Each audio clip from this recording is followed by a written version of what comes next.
Are you ready to join me in a stretching routine? Now, I'm not talking about stretching our muscles. I'm talking about stretching our minds. Look around your gym, your running club, cycling friends, your social media connections. Does everyone look and sound like you? And hey, I'll be the first to admit, as a middle-aged, middle-class white guy, I'm the last person in the world to provide any insights about diversity in this world of health and wellness. Fortunately, we found just the person who is, and you're going to love the perspective, insights, and frankly, challenges that she brings to the discussion. Welcome to the latest episode of the Catalyst Health, Wellness, and Performance Coaching Podcast. I'm your host, Dr. Bradford Cooper of the Catalyst Coaching Institute, and today's guest is writer, speaker, strength coach, and educator Chrissy King. She has dual degrees in Social Justice and Sociology, and she's been featured in Self, Shape, Health, Cosmopolitan, BuzzFeed, Muscle and Fitness, and Livestrong, among many, many others. For those coaches in our audience who are thinking ahead to 2022, this is thinking way ahead, but you'll see why it's so important. You do not want to miss the Rocky Mountain Coaching Retreat and Symposium. It's the only retreat and symposium created specifically for health and wellness coaches to come together from a variety of settings, backgrounds, locations to recharge, grow, and light that spark for what we do every single day. It happens every year, and it's scheduled for September of 2022 in the mountains of Colorado. There is currently, but this isn't going to last, a very super early registration discount. That's why I'm mentioning it here now when we're literally 10 months out. It's available to the first 25 registrants. Once that's full, that pricing will disappear. If you work with a team of coaches, this is a great opportunity for a meaningful team building event. But if you're a solo practitioner, if you're working on your own, it's a chance to meet coaches from around the country, find out what they're doing, and again, light that spark for what we do. Details, registration, and the highlight video from this year's event are available at catalystcoachinginstitute.com. Just click the retreat tab, or we're happy to connect anytime about questions you've got. Emails results@catalystcoachinginstitute.com. It does provide CEUs for the MBHWC as well, if that's important to you. Now, let's sit back, tune in, and open our hearts and minds to the insights and guidance from Chrissy King on the latest episode of the Catalyst Health, Wellness, and Performance Coaching Podcast. Chrissy King, it is such a privilege to have you join us today. Strongly recommended. I'm excited about this conversation. It's one that needs to take place, so thanks for joining us. Thank you for having me. I'm so excited to chat with you too. Let's get right in it. I loved your bio, by the way. It says you empower individuals in the wellness industry to create spaces that allow individuals from all backgrounds to feel, and then we're going to hit each one of these, seen, welcome, respected, and celebrated. So it's kind of like this progression, and I love the way you did that. So let's start by setting the baseline. Individuals from all backgrounds. What are we talking about here when it comes to health and wellness, welcoming or seeing first individuals from all backgrounds who have been marginalized in the world of health and wellness? I think, when we think about health and wellness historically, it's just been marketed to a very particular type of people. So I think for people who are in Black and brown bodies or in transgender bodies or in larger bodies even, haven't necessarily always felt accepted in fitness spaces. And they definitely haven't felt like the fitness space was created with them in mind necessarily. Right. Is that changing?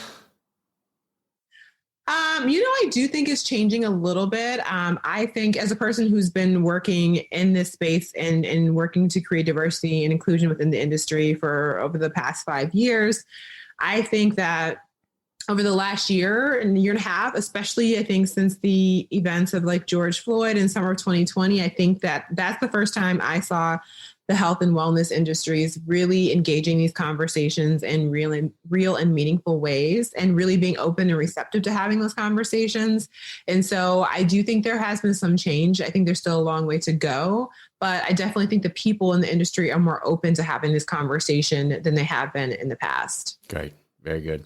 All right. So we'll go through this progression here in a second, but why do you think this has happened? Why are we where we are today? Not the last year and a half, but why has this been a barrier, or has it been selectively marketed, or however you want to say this? How did we get here? I think whether we're talking about the health and fitness industry or any industry, really, I think I think we've gotten to this place to where certain people don't feel represented within industries. I think the overarching theme, I always honestly say it always goes back to, I think, racism and white supremacy and the ways that shows up in our everyday lives. So not necessarily, I think, people always thinking intentionally of it, but just recognizing or seeing that certain people, right, are consistently left in the margins of conversations, regardless of what those conversations are. And so I think that the reason the health and wellness industry is where it is just because we haven't really been intentional about making sure that we are creating spaces that feel good for everyone. And I think that goes back to a lot of times when we're thinking about traditional gym spaces or even just like fitness conferences, for example, and we see who are like presenting at the conferences and who are speaking and who are in the management positions. And more often than not, those people have a very similar backgrounds, right, in terms of race and gender and ethnicity. And so by default, we're missing important perspectives because those perspectives aren't at the table. So we can't hear them because they're not on the schedule. They're not on the schedule, right? And if you don't have that experience, right? Like, so for example, if you're not a person who comes from one of these marginalized communities, walking into a fitness or a gym space, there are things that may be happening there that you wouldn't even recognize, wouldn't be comfortable because that's not your perspective, right? That's not your position in the world. Right. And so that's why it's important that we're having these conversations and really intentionally bringing in people from different backgrounds so we can understand what that experience is like. Yeah. Okay, good. All right. So again, your progressive growth with your bio, love this. So let's just work our way through it. Let's start with seen. What can each of us do to start this progression and help with this element of being seen? Or seeing should be the phrase. Yeah, seeing. I think really important, I think for all of us, no matter who we are. I think, I always take it back to before we can even think about how are we working to create diversity and inclusion, for me, anti-racism is the basis of diversity and inclusion. And so taking the time to really look at our own lives, which is really uncomfortable sometimes, all the time is uncomfortable, right? Sure. But to look at our own lives and see, okay, how am I perhaps doing things that are, without even recognizing it, adding to the problem, right? Or how am I being complicit? And really taking the time to study, because oftentimes we think of racism just in terms of like the KKK, for example, right? And yes, that's racism, but there are far more casual forms of racism that occur every day, like microaggressions, for example, right? Which are very casual forms of racism. So that involves things like talking to people perhaps and saying,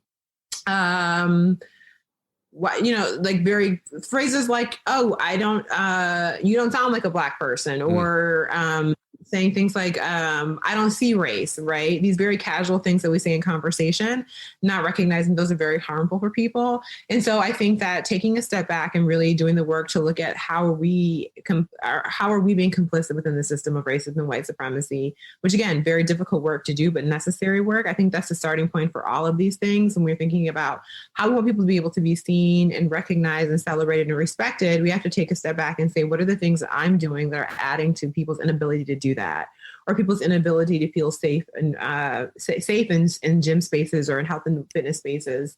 And so one of my favorite books that I recommend to everyone is Me and White Supremacy. And again, this is such a great book because it breaks down these concepts in ways that are very digestible. And it's also a workbook that helps us to put these things into practice in our lives, because it's more than just reading it and having the information.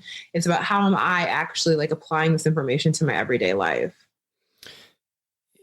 Let's sit on this for a little bit longer. Can you give us a few more examples? You threw out a couple of good ones of things that I might be doing without even realizing, somebody listening might be doing without even realizing it. Just help us hear this a little bit more.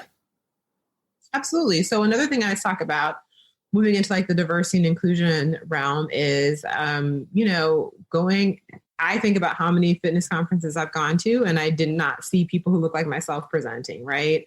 I saw a very, very white, very young, often very cisgender representation in terms of who's speaking at events. And so we think about that. If you're a person, again, from a marginalized, historically excluded community, right? So again, thinking Black and brown people, members of the LGBTQIA community, disabled community, and you're coming into these spaces and not seeing yourself represented, again, that's another way of feeling like I don't belong here. This is not a space for me, right? I don't relate to the people or to their backgrounds even.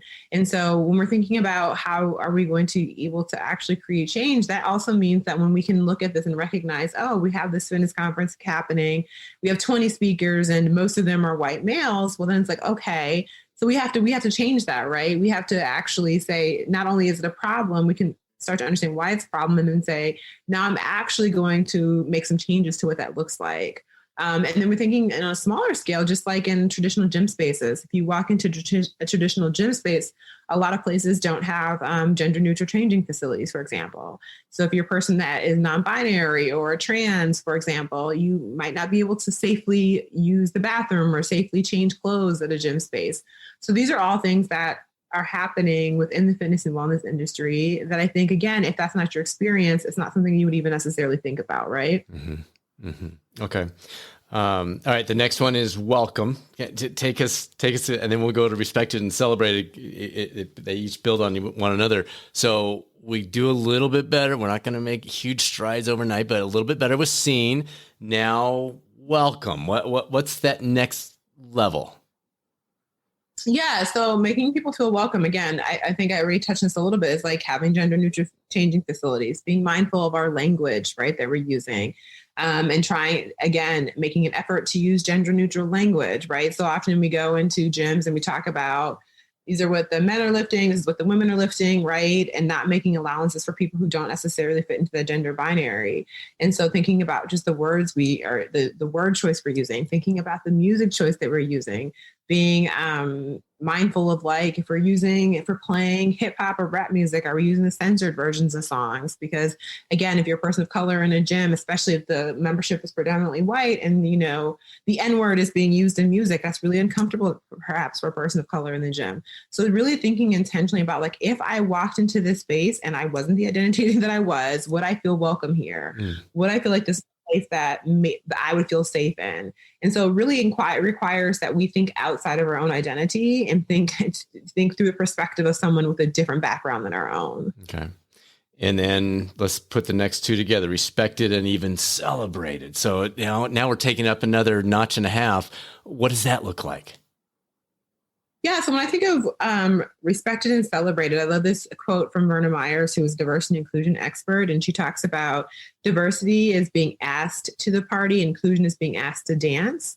And so I like to think about this as like you go to a party, for example, and you've been invited there. They say, oh, come on, you're welcome to come. But you go there and no one's talking to you and you're just standing on the wall by yourself, right? And the whole time you're looking at your watch and saying, wow, this is really, I'm here, but this is really uncomfortable. I don't feel like I belong. And I really can't wait till this is over and I'm ready to leave, right?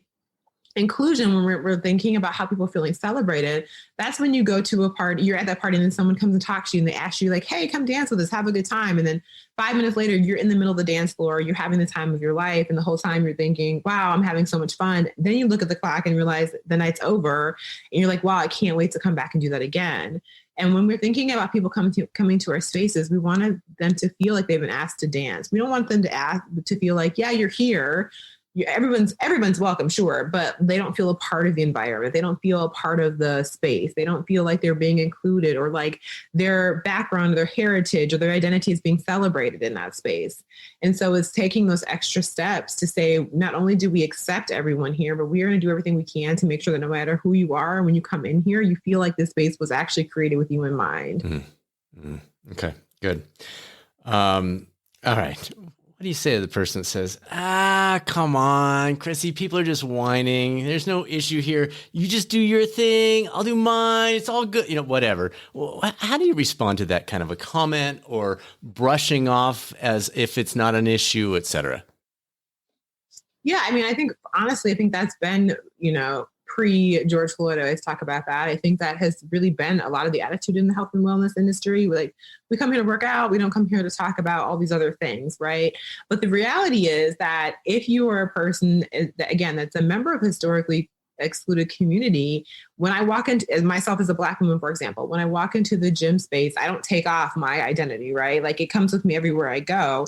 And so when we're thinking about health and wellness, it's not just about how people are able to move their bodies and what they put in there and what they eat in terms of nutrition. It's about spiritual, emotional, mental, physical health, right? All of these things together. And so you can't what I say to people is that you can't compartmentalize parts of your identity, right? When we're talking about health and wellness, all of those things matter. And so to someone who says, you're just whining or like, that's not that important or X, Y, and Z, I always encourage all of us to take a step back and look at our own privilege. And I think privilege is a word that sometimes gets like a dirty name, but the reality is that privilege is something that we all possess no matter who we are, right? There's privilege based on race, gender, ethnicity, education, body size. So we all have access to privilege in some way, shape, or form, some of us more than others. And of course, when we're talking about white privilege, that's another form of privilege that people have as well. And so I think anytime we're talking about any issue and your stance is that like, stop whining, stop complaining, it's most likely that you're talking from a perspective that's not your own, or that you don't have that experience. And so for me as an able-bodied person, I would never say to someone who says like, oh, this gym is not ADA compliant. My wheelchair can't fit in it. Well, what would it be for me to say, oh, just stop whining and complaining about it, right? When I'm an able-bodied person, that is not an issue that affects me. Nice. And so I think we always, anytime we're just trying to throw away or like minimize people's experiences, especially when they're not our own, it's always a time for us to step back and say, am I living this experience through my own privilege? And am I considering what it would be like to live within, to have someone else's identity and experience in the world? That's a great example. Yeah, I think that sticks for a lot of people, at least for me. All right, so you provided some interesting insights about body neutrality in your interview with Good Housekeeping lately. I think it was a month ago. Could you walk us through some of the meaning behind this phrase, why it's important, and maybe initial steps we can take in terms of this concept? In terms of the concept around body neutrality? Yeah, exactly. Yeah, I mean, I think, again, I think for so long, the fitness industry has been hyper-focused on fat loss as a determinant of health. And I think, reading books, another great book I recommend around this is the book Anti-Diet. The reality is that exercise, it does not have to be used only as a source of fat loss. And I think, again, it puts so much pressure on people and we put so much pressure on ourselves to look a certain way, right? And so maybe going through measures that aren't even good for us in order to attain a smaller body, thinking oftentimes that by having a smaller body that is going to make us feel better about ourselves or make us feel more worthy or more deserving of attention or love or whatever. And I think what, in my experiences working with people, particularly women, is that, the reality is most of us want to feel good in our bodies, right? But feeling, and so that doesn't necessarily have to do with a number on the scale. And so I encourage people to think about, when I approach fitness and exercise, am I looking at this number is going to make me feel better? Or am I thinking about how I want to feel in my body? Meaning, do I want to feel energized and nourished and whole? And do I want to be able to, run with my kids or keep up with whatever, or go up down the steps feeling out of breath? Like, let's focus on those things versus focusing on like this particular number on the scale, because we recognize our bodies change, right? And that's just the reality. Bodies were created to change. And although we live in a society that is, Western standards of beauty are really hyper-focused on being a smaller body, especially if you're a woman, the reality is that doesn't make us more valuable or more worthy. And so I think when I am thinking and talking about body liberation and body neutrality, I'm thinking and talking to people through the lens of recognizing that our bodies are the least interesting thing about us, for one. And then number two, recognition also that our bodies are the thing that allows us to have the human experience. And if we're spending all of our energy focused on shrinking it, we're really missing out on life and experiences because we are succumbing to these standards that tell us we're supposed to look or be a certain way in the world. So as I was reading the article, you mentioned this body positivity, which I guess is I'm not that familiar with it, but it sounds like it's a pretty popular thing. And you're saying, that's not that helpful. Can you help us with that and how that's different from body neutrality? So body positivity, it's actually Okay, so I'm going to answer this as for people who aren't familiar, body positivity space is really a space that was actually created by and for Black women in particular who didn't see themselves recognized or didn't see themselves represented in society in positive ways. And so over time, the body positivity movement has really has been co-opted and changed a lot. Now it really hyper focuses on like self-love and loving your body, which by the way are great things. And I want Sure. everyone to be able to love their body and accept their bodies. But I think the part that, the reason I'm not a huge fan of it now and the way that in the current iteration of it is because, again, it is so focused on, loving your body. And the reality is that when you're working through body image issues, you are not going to wake up every day and look in the mirror and love your body. That's just the fact, right? And I think this idea that that's what it's supposed to be sets us up for failure. So the idea of body neutrality, or even more working towards body liberation, is more the idea that I don't necessarily have to look in the mirror and love everything that I see, but I can still show my body respect, and I can still treat myself with compassion versus like disparaging remarks or disdain because I don't love everything. So it's like, can I look in the mirror and not love everything I see and still treat myself with respect and dignity and be neutral about how I look versus saying, oh my gosh, I look so gross, or, oh, I hate what I see in the mirror. And so that's like a little bit of a difference between body positivity and neutrality, and a very brief explanation. Sure. No, I think that's helpful. And then combining that with, it is the health and wellness industry, making improvements. So it's not I'm totally fine, I don't need to make any changes, I'm good as I am. That's not the direction of this. This is saying there's a lot of good, and I want to make some improvements in whatever, I've got areas I'm working on, you've got areas you're working on, et cetera. How did those interact, or are they completely separate things? Yeah, I think that's going to be different for everybody, right? But I think there's a lot of, like, for people who don't truly understand body positivity, there's a lot of idea that means just like, oh, you don't care about your health, or you don't care about whatever. And that is absolutely not the truth at all. Again, I'm going to reference a book, Anti-Diet, which goes into a lot of these things in detail, and also the health at every size movement, recognizing that health does not have to be associated to a size.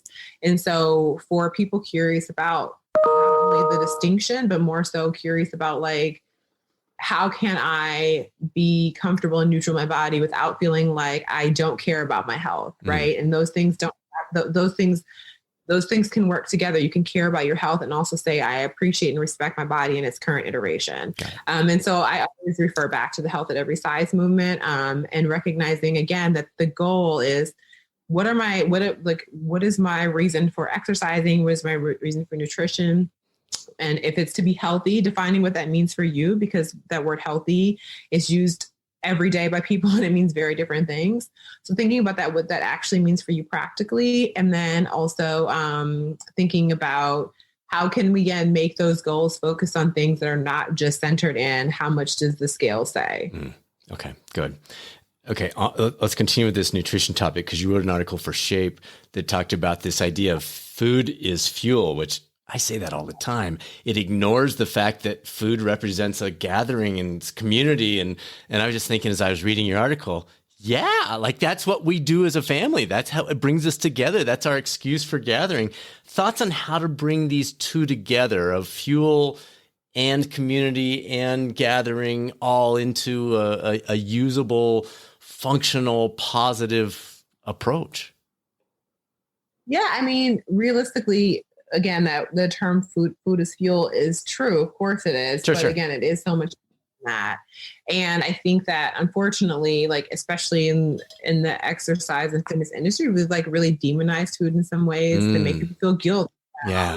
Guilt eating cultural foods even, or eating foods that, bring you joy for whatever reason. We've like erased this idea that it's okay to also eat food for pleasure, that it can only be for sustenance only. And so again, I challenge people to always be decolonizing our mind, because we've all been taught a lot of things. We've been programmed with a lot of things growing up, right? So to decolonize our mind around the good, the morality of food, and then also around this idea of like good versus bad food, And again, learn to trust our own bodies, because I think one of the things that we see happen in the fitness and exercise industry so often is we are looking to people for the answers, right? Tell me what I should eat. Tell me what I shouldn't eat. Tell me what's good for me. Tell me what's bad for me. And none of us are the same, right? And I think that in our desires, what satiates our bodies, what works for our bodies, it's so different for all of us.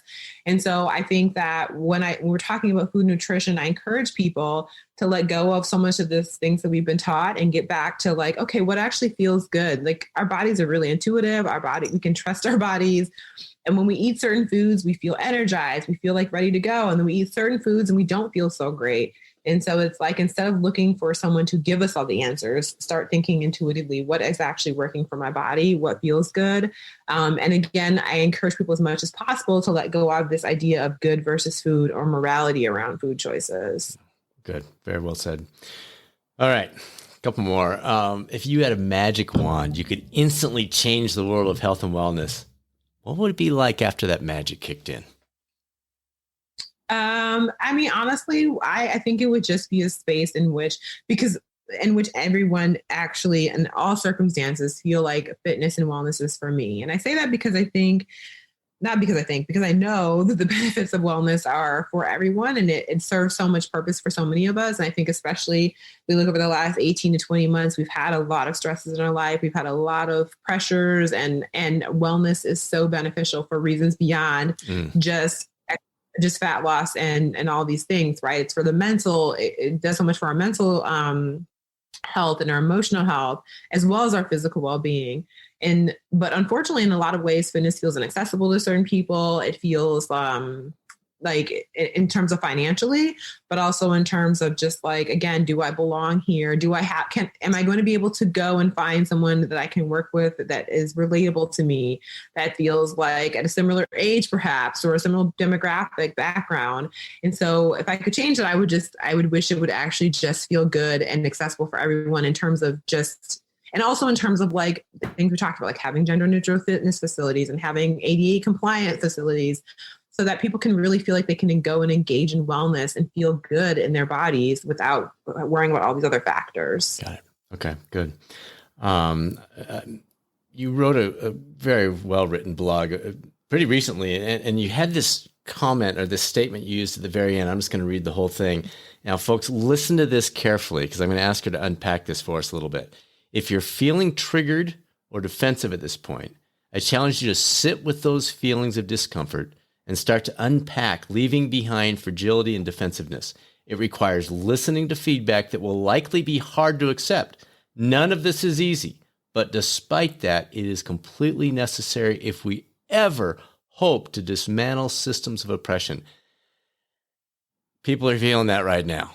Unpack that for us a little bit. Help us listen in, help us digest this conversation we're having.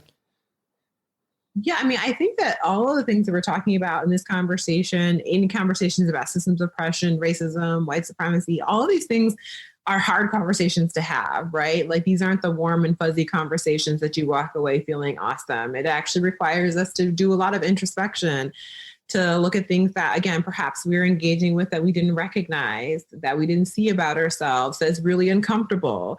But when I talk about this, I always like to talk about, especially when I'm talking to people in the fitness industry, I always like to go back to like when we first started strength training, or we decided to like train for a 5K. I remember my first strength training workout ever was miserable. My body hurt in like miserable. Like, my body hurt in places I didn't know could hurt. Oh, I hear you. Why would I want to do this?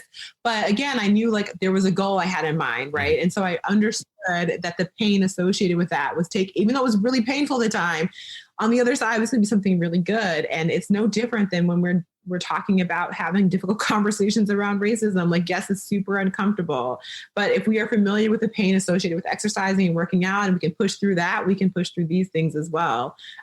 Because again, we have a goal on the other end. We're trying to change the landscape of the fitness industry. We are trying to make this a space that's more accessible for everyone. So we recognize that doesn't come without discomfort and difficult conversations, painful conversations. Like, that is a part of the growth process, just like it's a part of the growth process when it comes to exercise. And you've given us some homework assignments. So I wrote down the book, so make sure I got the main ones. Me and White Supremacy. It's a it's a book and a workbook. Is that right? Is that the one that had Correct. the book? Okay. And then Health at Every Size and the Anti-Diet book. What was that one? Anti-Diet? By Christy Harrison. Chrissy Harrison. Mm-hmm. Perfect. All right. Wonderful stuff. I don't want to wrap up yet without giving you kind of, Brad, you forgot to ask me this question. Man, we should have dug into this. Just wide open, anywhere you'd like to take this, any final words of wisdom or something you want to bring up that I did not tee up for you very well. Take us where you'd like on this kind of like wrap-up session. I think we talked about a lot, actually, so I don't really want to add anything more to the conversation, but I do want to say that, again, when we're having difficult conversations, it's never a place for, I don't want anyone to walk away from this conversation feeling guilt or feeling shame. It's always a place to question with compassion and curiosity about maybe topics that you haven't thought about before or in ways that you haven't thought about them before. And so I encourage anyone, again, who is feeling triggered to just sit with this with compassion and kindness and with yourself and just with the conversation in general versus the feelings of defensiveness and shame that might naturally come up. Beautiful. Chrissy, I really, really appreciate this. One of the professors here at a local university suggested I reach out to you, and I'm so glad it's worked out. So thanks for working around your schedule. Oh, thank you so much for having me. It was a great conversation. We talk a lot about being a catalyst on this podcast, and what Chrissy just shared with us, what she just challenged us to think through, that is the essence of being a catalyst. This is tough stuff. I get it. But it is so valuable for us as individuals, in our organizations, in our industry, and in our world. I want to thank Chrissy for joining us. This was really, really valuable. Thank you to you for tuning into the #1 podcast for health and wellness coaching. We're here if you have any questions about health and wellness coaching, either on a personal or organizational level. Feel free to drop us a line anytime. The email is results@catalystcoachinginstitute.com, or there are plenty of additional resources on the website, catalystcoachinginstitute.com. Next week's guest is Dr. Vita Sonyak. She'll be sharing the latest practical insights from her extensive research on aging. That is her focus of her research. You hear a lot of headlines, various claims about this idea of aging and how to minimize the impact of that. Dr. Sonyak joins us to share what the actual evidence, not just these crazy claims, are telling us. Now, it's time to be a catalyst. The chance to make a positive difference in the world. All the things we were talking about today and so much more, while simultaneously improving our own lives. The essence of being a catalyst. This is Dr. Bradford Cooper of the Catalyst Coaching Institute. Make it a great rest of your week, and I'll speak with you soon on the next episode of the Catalyst Health, Wellness, and Performance Coaching Podcast, or maybe over on the YouTube coaching channel.